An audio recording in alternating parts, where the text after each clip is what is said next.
நான் க்ளோஸ் பண்ணதை பார்த்தேன் இல்லை. ம் ம்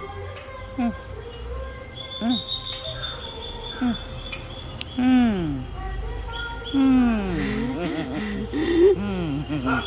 ஓப்பன் பண்ணியாச்சு, ஓப்பன் பண்ணியாச்சு, நல்லா கேட்ட ஓப்பன் பண்ணியாச்சு. வீட்டுக்கு என்ன சவுண்டு கேட்குமா? அப்போ குட்டி சந்தோஷமா இருக்கே கேட் ஓப்பன் பண்ணிட்டு.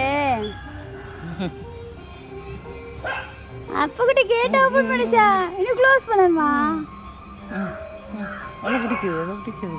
அது ஒன்றும் பண்ண முடியாதுமா அப்போ குட்டி. வேண்டாம் வேண்டாம் வேண்டாம், போதும் போதும். அப்போ குட்டி ஸ்ட்ராங் பாய் தான். இங்கே வரும், இங்கே வரும்.